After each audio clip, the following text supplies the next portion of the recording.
વડોદરા શહેરના કારેલીબાગ વિસ્તારમાં આવેલી જીવન સાધના સ્કૂલની બહાર વાલીઓએ આજે હોબાળો મચાવ્યો। વિશ્વ હિન્દુ પરિષદ અને બજરંગ દળના કાર્યકરો પણ આ હોબાળામાં જોડાયા હતા। એવા આક્ષેપો કરવામાં આવ્યા છે કે ધોરણ 4માં ભણતા વિદ્યાર્થીને તેના સાથી વિદ્યાર્થીઓને કશું અણીદાર વસ્તુ માર્યું હતું, જે બાદ આ બાબતની ફરિયાદ કરવા પહોંચેલા સાથી વિદ્યાર્થીઓને અણીદાર વસ્તુ મારનાર વિદ્યાર્થીના વિધર્મી વાલીઓએ ફરિયાદ કરનાર વિદ્યાર્થીઓને માર માર્યો હોવાના આક્ષેપો થયા છે।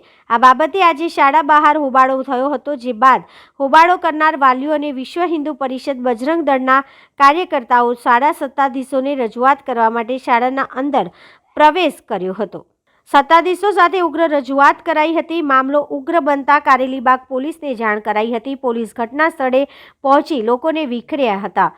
જો કે આ સમગ્ર મામલે શાળાના ટ્રસ્ટીઓએ કોઈપણ પ્રકારનો જવાબ આપ્યો નથી। લૂલો બચાવ કરી મીડિયાના સવાલોથી ભાગ્યા હતા। બાદમાં શાળાના બીજા ટ્રસ્ટી શીતલ મહેતા પણ શાળા ખાતે દોડી આવ્યા હતા અને હાજર લોકો પર તાળુક્યા હતા। મીડિયાના સવાલોથી પણ ટ્રસ્ટી બચતા નજરે પડ્યા હતા।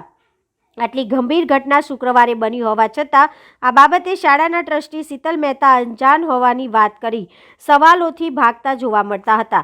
નોંધવા જેવી વાત તો એ છે કે શુક્રવારની ઘટનાની જાણકારી ન કરવા માટે શિક્ષકોએ વિદ્યાર્થીઓને સમજાવ્યા હોવાના આક્ષેપો પણ થયા છે।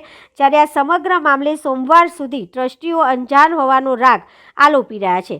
તે શાળાના વહીવટી માટે ચિંતાજનક ગંભીર બાબત હોવાનું નારાજ વાલીઓમાં ચર્ચાઈ રહ્યું છે। કઈ સ્કૂલમાં ભણે છે, કયા ધોરણમાં ભણે છે અને શું ઘટના બનેલી?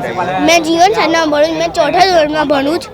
એક જુબેર નામનો છોકરો છે, જે છે ને બોરપાટી નુસીન છે ને એના હાથવાળા ચોક વાળા છે, પછી છે ને એ છે ને હાથ ચોક વાળા મારા ઉપર લગા, પછી મેં નુસવા ગયો ને પછી એ જુબેર ખાને મારા હાથમાં એ બ્લેડ મારી। પછી છે ને આ ત્રણ લોકો છે ને મને હેલ્પ કરવા, તો પછી ક્લાસ ટીચરને કીધું આ ત્રણે, પછી કીધું તેના પેરેન્ટ્સ આવી, જુબેર ખાનના પેરેન્ટ્સ આવીને ત્રણને નીચે લઈ ગયા, એકને ગળું પકડીને અને એક ઘસેડીને અને બે રાફામાં આવીને જુબેર ખાનના પેરેન્ટ્સ આ લોકો ગળું દબાવીને માર્યા હતા। નામ શું તારું બકા? પ્રિયાંશ। વિસ્તાર અહીંયા રાવપુરા લાગે છે અને જીવન સાધના નામની સ્કૂલ છે। કારેલીબાગ પોલીસ સ્ટેશનની હદમાં જ આવે છે લગભગ, અને 200 મીટર દૂર જ અહીંયા કારેલીબાગ પોલીસ સ્ટેશન લાગેલું છે। અને બનાવ એવો છે કે સ્કૂલમાં ભણતા ધોરણ 4માં વિદ્યાર્થીઓ અંદર કંઈ ઝઘડો થયો।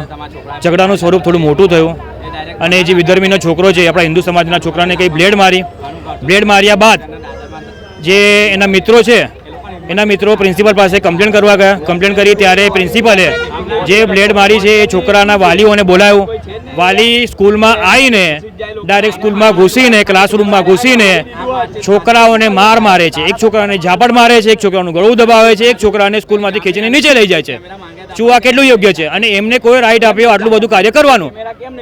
સ્કૂલનું એસોસિએશન શું કર્યું તું ત્યારે?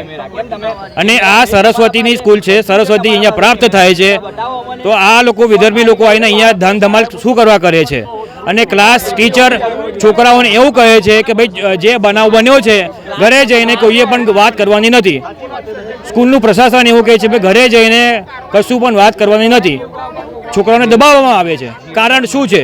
આ લોકો દબાવ કેમ કરે છે? આગળ શું કરવાનું? હવે આગળની કાર્યવાહી એવું છે કે ભાઈ આગળ અંદર પ્રિન્સિપલ પાસે જઈ રહ્યા છે, હિન્દુ સમાજ એકત્રિત થઈ રહ્યો છે, બજરંગ દળ કાર્યકર્તા બધા એકત્રિત થયા છે, વાલીઓ એકત્રિત થયા છે। શું નિર્ણય આવે છે? વાલીઓને એવું કહે છે કે ભાઈ આપણે FIR કરવી છે અને જે આગળ કાર્યવાહી થશે પ્રશાસન કરશે।